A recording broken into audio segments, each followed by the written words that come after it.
Today, THQ has gone from selling itself whole hog to part hog. This is CheckPoint.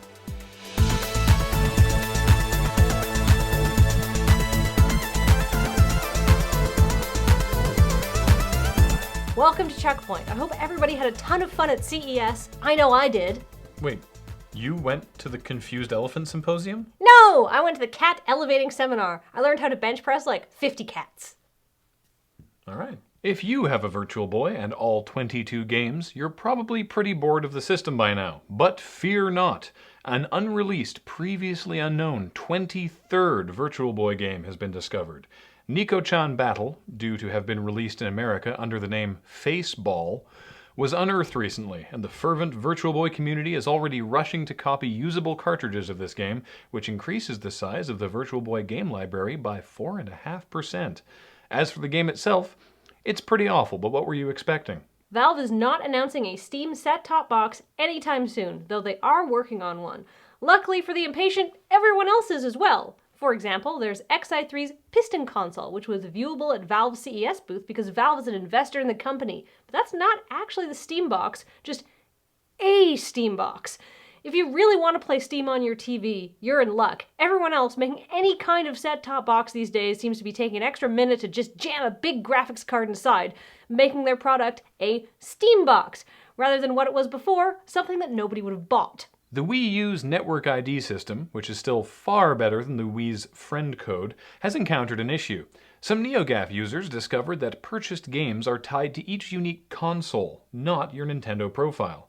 This means that even after a hard drive wipe and a new account setup, somebody buying a used Wii U can re-download games purchased by the console's previous owner.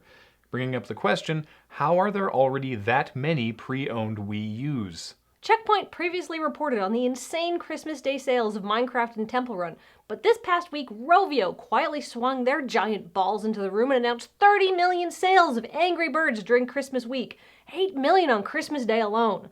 That means of the 17 million Android and iOS phones and tablets that were activated on Christmas Day worldwide, half of those owners immediately downloaded Angry Birds and then handed the device to their grandmothers to show them what this thing was all about. THQ's troubles continue. Having filed for bankruptcy and making plans to sell themselves as a whole to an equity firm, their investors stepped in and felt like THQ was undervaluing itself. They went to court, the judge agreed, and now THQ is going to be cut into bits and auctioned off at market like a pig.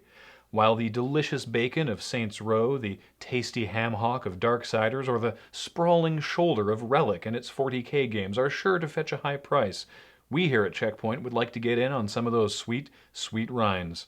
THQ, we will give you $200 for the IP to Red Jack Revenge of the Brethren, the pirate-themed adventure game that isn't Monkey Island.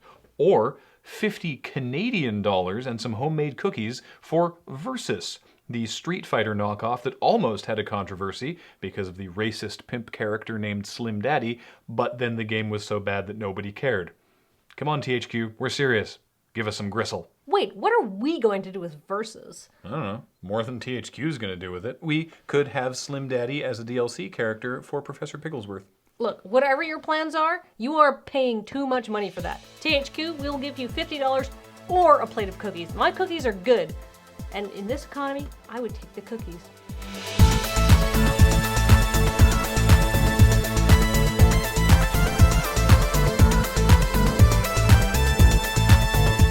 Coming up, new Pokemon games have been announced and have finally found the third dimension. It's super effective.